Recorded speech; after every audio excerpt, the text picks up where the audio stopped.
Alors salut à tous.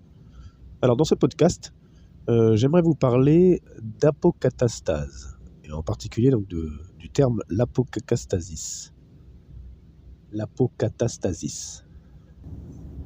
Parce qu'en fait, avant même de parler vous savez, j'avais démarré une série sur terre ciel là, les cieux, la terre, le monde d'en bas, le monde d'en haut. En fin de compte, je pense que même ça, c'est un peu trop profond, je dirais, c'est un peu trop perché pour certains. Donc moi j'ai vraiment décidé aujourd'hui, j'en ai marre en fait de me cacher. Et je préfère du coup vous parler de ce thème-là, qui en fin de compte, l'apocatastasis, c'est la restauration de tout. Donc ici c'est juste une intro, hein. Donc juste pour une intro, ce terme-là, qu'en fait on le trouve dans la prédication de Pierre, dans Acte 3 là. Je crois que c'est versets 18 à 21 par là. Je vous le mettrai tout simplement, hein. Je ne vais pas vous le citer. Je vous laisserai aller le méditer. On le reprendra dans la prochaine session, dans la prochaine vidéo. Mais en gros, là, il dit clairement, hein, jusqu'au rétablissement de toutes choses, en fait, hein, que Jésus, il s'assiera sur le trône, tout ça. Enfin, bref. Ça dit en fait que tout, absolument tout, va être restauré comme à l'état d'origine. Et ce terme-là, la racine de ce mot, la apocatastasis, alors il faut savoir que le mot en entier, là, on le retrouve que dans ce passage-là, dans le Nouveau Testament. Mais on retrouve sa racine à plusieurs endroits, notamment quand Jésus, il guérit en fait la main, il guérit en fait certains infirmes, alors un aveugle ou la main aussi d'un infirme. Ça dit en fait qu'il fut restauré en fait, qu'il fut restauré, complètement restauré. La main fut complètement restaurée ou les yeux furent complètement restaurés. C'est apocatastase. Ce que j'aimerais dire, c'est que cette notion-là, cette chose-là, c'est vraiment magnifique, hein. Ne va pas sans la grâce. En fait, c'est compris dans la grâce et dans la foi, qui est le don de Dieu. Ça, j'en ai déjà parlé de tout ça, hein. La grâce, j'en ai déjà parlé un petit peu. Et bien sûr, quand on touche à cela, automatiquement, on va toucher en fait alors voilà, maintenant j'en parle, donc à la fausse doctrine de l'enfer. Donc ça, c'est quelque chose aussi, donc je vais bien revenir là-dessus, parce qu'en fin de compte, aujourd'hui, il faut vraiment arrêter avec ça. Il faut vraiment en fait que le christianisme, il comprenne que l'enfer, c'est un gros mensonge. Mais il faut savoir déjà que les chrétiens des 4 premiers siècles n'y croyaient pas du tout.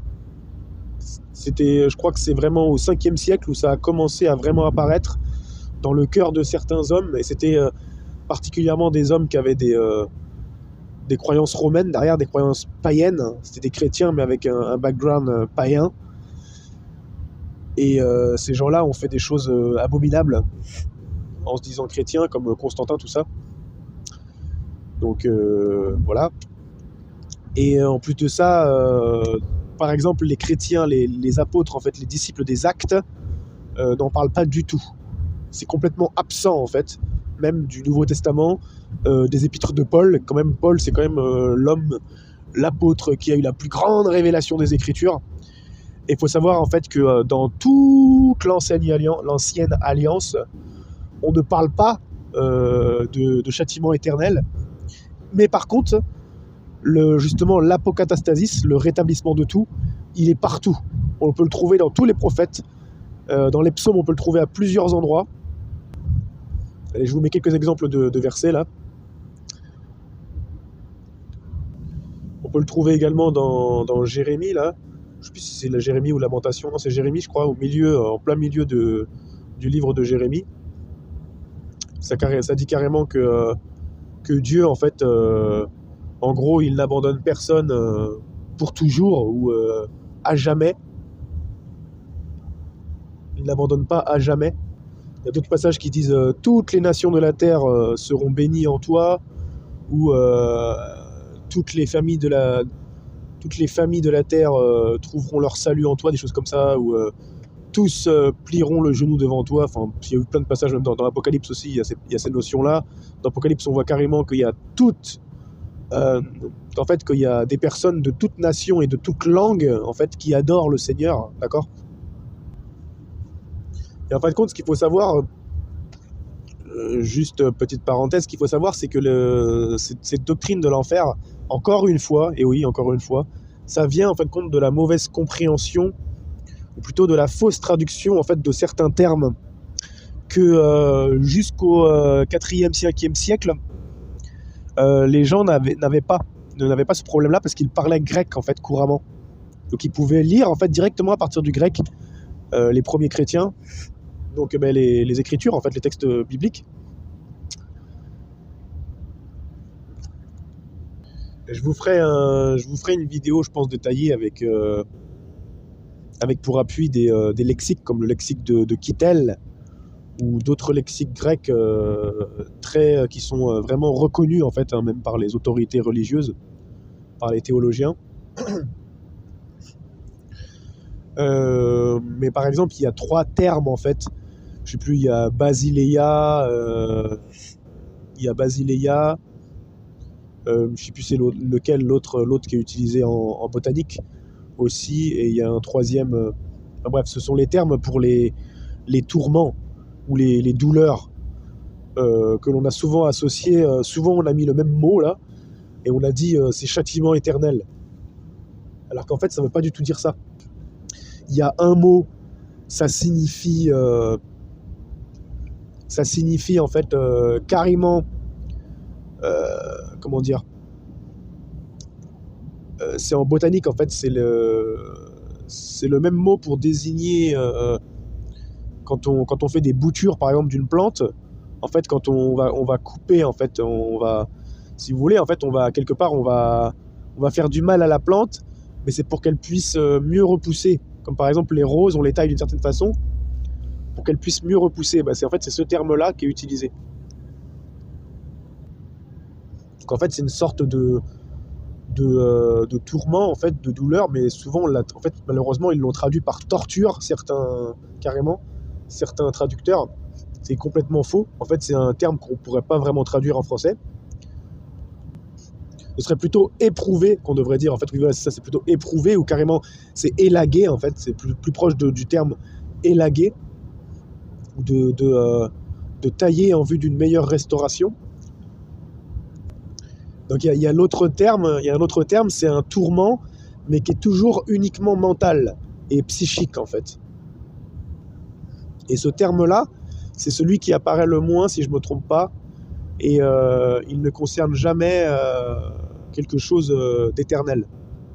Quand Jésus il en parle dans ses paraboles, il précise toujours, on voit très bien dans la tournure de la parabole que c'est pas éternel. Comme par exemple, je crois que quand il dit il devra payer jusqu'au dernier centime. Tu vois, il y a une parabole comme ça où ça dit que le tortionnaire, là, le chef, là, le gars va lui faire payer jusqu'au dernier centime. On le voit avec la fameuse parabole de Lazare. Ça, c'est quelque chose sur lequel je vais beaucoup revenir, parce qu'en fait, la parabole du riche et de Lazare, c'était une histoire qui était connue à l'époque et que Jésus, en fait, il a adapté simplement pour parler aux pharisiens de son époque. Avec, vous savez, il disait, il était habillé de pourpre et de fin lin. Il faut savoir que les pharisiens étaient habillés aussi, eux, de pourpre et de fin lin. Vous pouvez vraiment chercher dans l'histoire, vous verrez que c'est une histoire qui était connue à l'époque. C'était comme un conte, en fait, hein, comme nous, on peut raconter des contes pour endormir des choses, pour endormir des histoires comme ça, pour endormir nos enfants. C'était pareil, en fait. C'était un peu la même pensée. Le gars, il était riche, et Lazare, en fait, Lazare, le nom en fait de Lazare, ça veut dire pauvre, si je ne me trompe pas. Enfin bref. En fait, Jésus, il parlait beaucoup en images. En fait, c'était beaucoup des idiomes. Et c'est ça le problème aussi. J'en parle souvent, ça. Mais en fait, le problème, c'est que nous, on a du mal à comprendre les paraboles de Jésus. On a du mal à comprendre les textes du Nouveau Testament parfois parce qu'il y a beaucoup d'idiomes, c'est-à-dire des expressions données de leur temps à eux, de leur époque en fait, et de la région donnée dans laquelle il était à ce moment-là. Et souvent de l'araméen en fait, de l'époque. Et de plus, la parabole du riche et de Lazare, elle s'inscrit dans une suite de 5 paraboles qui traitent tous, en fait, des richesses, en fait, qui traitent tous de Mammon et du coup des pharisiens, en fait, qui étaient trop centrés sur l'argent. Si vous regardez bien, je vous laisse regarder par vous-même, hein, je vous mets les 5 chapitres en question, là, dans Luc. Vous regardez, vous irez voir. Je vous mettrai les premiers versets de chacune des paraboles. Vous allez voir, c'est fou, en fait. Et vous voyez à quel point ça parle, en fait. C'est la même pensée, déclinée en sous 5 formes différentes. Donc voilà, on va toucher un petit peu à tout ça. Donc je vous laisse méditer un petit peu tout ce que je viens de dire déjà, hein, et puis on se retrouve dans la prochaine vidéo.